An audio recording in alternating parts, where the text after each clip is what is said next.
Ansias de su presencia. Capítulo 3. Quiero vivirlo. Para mí, el vivir es Cristo.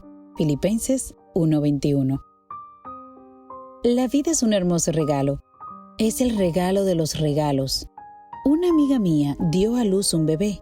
Este hecho cambió su motivación de vida inmediatamente y también la del padre, que al saber que el niño era varón, rebosaba de gozo, felicidad y satisfacción.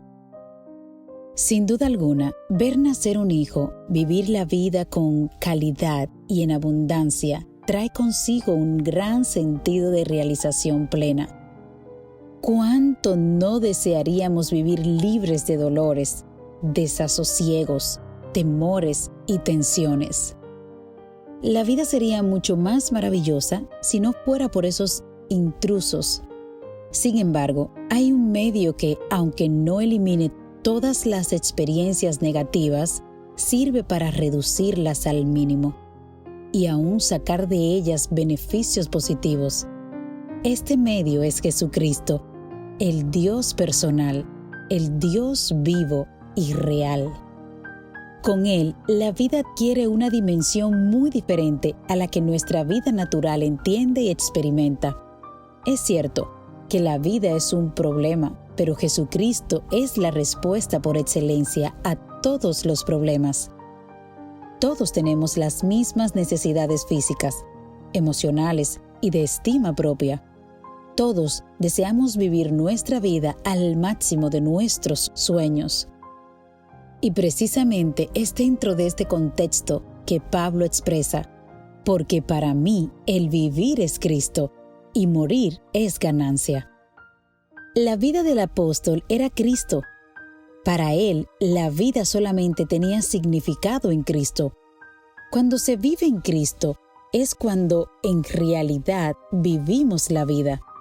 La expresión ocupa una posición enfática en el lenguaje original del apóstol, que expresa la mejor opinión de su vida, pero que al mismo tiempo indica su situación de vida actual. Para él, el asunto era vivirlo, lo cual significaba ganancia y no pérdida. Cristo transmitía vida, fuerzas, energías y propósitos a su vida. Pablo fue uno de los primeros en expresar esta plena realidad de vida. El vivir es Cristo, por lo cual yo también quiero vivirlo. Espero que Dios ponga en ti el mismo sentir que hubo en Pablo y que a todos nosotros nos conmueve y estremece. El verbo vivirlo encierra intimidad con una persona, la persona de Jesucristo. Para Pablo y para mí, Él lo abarca todo en la vida.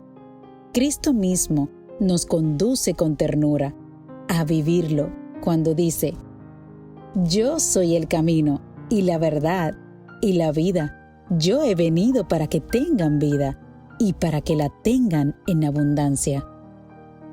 Vivir en Cristo significa disfrutar de la verdadera vida en un sentido pleno. Por lo tanto, para nosotros, Cristo no es un pensamiento ideológico, una idea, una opinión o un concepto filosófico religioso. Él es una respuesta auténtica, real, que aunque no está al alcance de nuestra vista, las pruebas históricas de su existencia y las presentes son más que suficientes. Si no fuera así, Pablo no habría dicho: para mí el vivir es Cristo. Esta expresión señala una realidad. La causa de la vida es Cristo y el propósito de ella también es Cristo. Cuando decimos vivirlo, queremos escondernos completamente en la divina persona de Cristo, en una constante continua de tiempo presente. Podemos decir que la verdadera vida se mide solamente en relación con Cristo. Sin Él, nuestra vida se torna vacía y nuestra alma pierde el valor de su existencia. Por consiguiente, la vida no debería medirse por la cantidad de años que vivimos, sino más bien por el tiempo que vivimos con Cristo. Vivirlo significa sentir su presencia, su compañía, su amistad. Cristo se ofrece continuamente como una realidad activa y dinámica para nuestra existencia actual. Cuando Pablo dice que el morir es ganancia, no se refiere solamente a la muerte física, también se está refiriendo a la muerte de nuestra contemplación propia. Dicha tendencia produce un desequilibrio en la salud mental. Es evidente que cuando Cristo está ausente de nuestra vida, la sentimos muchas veces plagada de frustraciones y desencantos. Así lo expresó el reconocido escritor C.S. Lewis. Búscate a ti mismo y encontrarás al final solamente odio, soledad, angustia, ira, ruina y descomposición. Pero busca a Cristo y tú lo encontrarás, y con Él todo lo bueno está incluido. Pensar primero en nosotros es una actitud peligrosa porque obstruye la radiante luz de Jesucristo, que quiere siempre penetrar en nuestra vida. El siguiente pensamiento inspirado nos advierte de esto. Cuando pensamos mucho en nosotros mismos, nos alejamos de Cristo, la fuente de la fortaleza y la vida. Conozco en mi propia experiencia el desequilibrio que produce pensar mucho en sí mismo, y por esta razón es que querer vivirlo me ofrece la solución maravillosa a la inmensa complejidad de la existencia. La filosofía existencialista del pensador francés René dice así: pienso, luego existo, pero ahora, por causa de Cristo, ya no existimos nosotros primero. Por lo tanto, me gustaría añadirle una variante. Primero pienso en Cristo y luego existo. Pablo, expresando su vivencia, dice: con Cristo estoy juntamente crucificado, y ya no vivo yo, mas vive Cristo en mí. Y lo que ahora vivo en la carne, lo vivo en la fe del Hijo de Dios, el cual me amó y se entregó a sí mismo por mí. Sin duda alguna, este deseo de Pablo es radical. Desear que Cristo sea el todo en la vida es muy diferente a lo que piensa la mayoría. Lo que hoy por hoy gobierna las motivaciones de los seres humanos es el yo.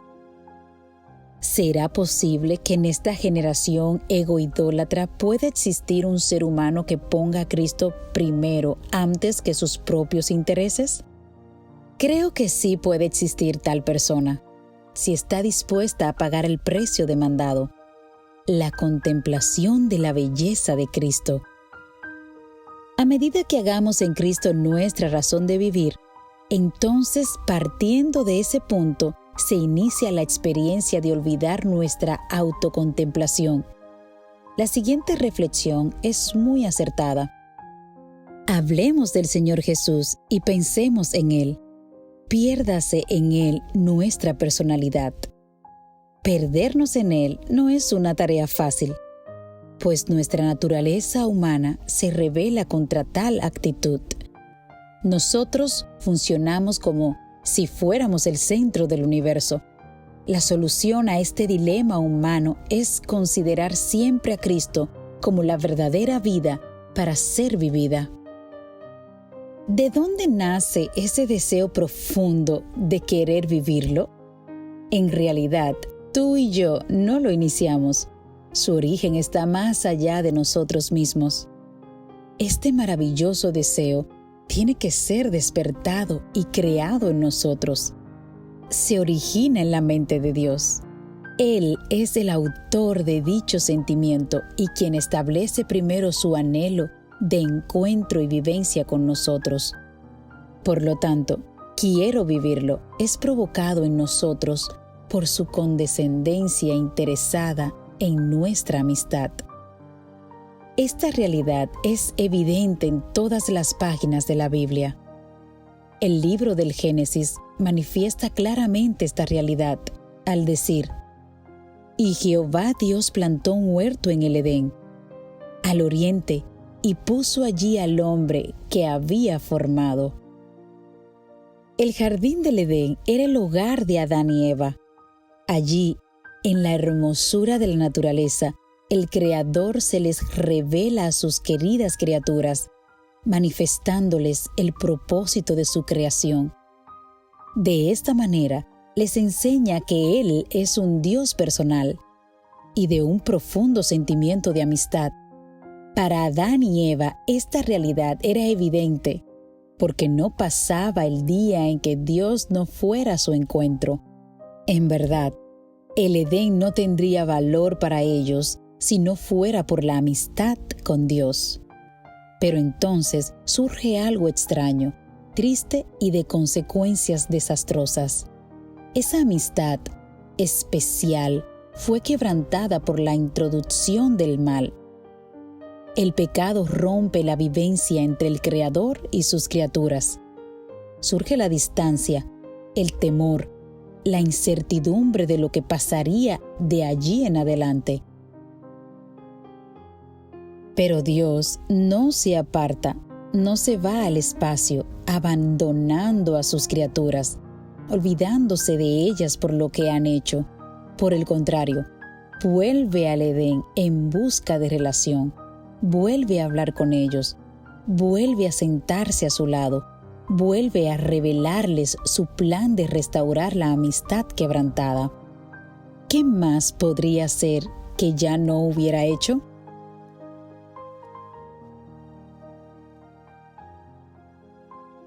Podríamos decir que el pecado es el pensamiento y la acción de vivir separados de Dios. El pecado es, en su raíz, una relación quebrantada, una distancia entre la criatura y su Creador. Pero Dios insiste e insiste incansablemente con nosotros para crear en nuestros corazones dudosos y temerosos la idea de que su cercanía es una relación de paz y no de condenación. No podía ofrecernos regalos para despertar nuestro interés, así que se regaló a sí mismo. Él sabe muy bien que el único idioma que podemos entender es el idioma del amor, el idioma de la relación. Con cuerdas humanas los atraje, con cuerdas de amor. Oseas 11:4. Dios aconsejó a Moisés que hiciera lo siguiente: y harán un santuario para mí, y habitaré en medio de ellos. Éxodo 25:8. Notamos que el deseo de tener un santuario no nace de Moisés, ni del pueblo, sino de Dios mismo. Él pide el santuario para habitar personalmente con su pueblo. El santuario sería simplemente un lugar donde Él se daría a conocer. ¡Qué fantástico deseo es el de Dios! Habitar significa en este caso comunión, relación y amistad. Sin duda alguna, cuando dos personas viven juntas, llegan a conocerse mejor. Esto es precisamente la motivación de Dios al pedir un santuario: enseñar que no desea distancia entre Él y sus hijos, sino relación personal con ellos. La mayor evidencia de que Dios quiere vivir con nosotros fue la encarnación de sí mismo en la persona de Jesucristo. Esta es la revelación máxima de su interés y de su amor por nosotros. Vino a esta tierra y se hizo semejante a nosotros, para así compartir nuestras vivencias. De esta manera, Él nos da la mayor demostración de su interés en vivir su vida muy cerca de nosotros. Hablando de Cristo, el apóstol Juan nos dice: y aquel Verbo fue hecho carne y habitó entre nosotros, y vimos su gloria, gloria como del unigénito del Padre, lleno de gracia y de verdad. Juan 1:14. Nosotros no fuimos los que invitamos a Cristo a venir a visitarnos. Si hubiera sido por nosotros, estaría todavía esperando nuestra invitación, sino que fue Él quien primero tomó la iniciativa de acercarse a nosotros, y es Él quien nunca se cansa de buscarnos, deseando ese encuentro especial con nosotros. Este es su tierno llamado constante. He aquí, yo estoy a la puerta y llamo. Si alguno oye mi voz y abre la puerta, entraré a él y cenaré con él y él conmigo. Apocalipsis 3:20. El caso de Cristo y sus discípulos hace clara la realidad de su compañerismo selecto. Cierta vez les recordó el origen de su amistad cuando les dijo: «No me elegisteis vosotros a mí, sino que yo os elegí a vosotros». Juan 15:16. Jesús llamó a sus discípulos amigos por el cariño especial que les profesaba. Toda una noche la pasó orando para que su Padre lo ayudara a escoger a aquellos con quienes Él compartiría su vida y mediante quienes realizaría su misión de amor a favor de los pecadores. Entre todos los discípulos, Jesús se compenetraba más con Pedro, Santiago y Juan. Pero Juan llegó a ser el más especial a su vista. Siempre permaneció a su lado, aún en los momentos más amargos de su vida. Presenció su juicio, con dolor lo siguió camino al Calvario y permaneció junto a la cruz hasta el fin.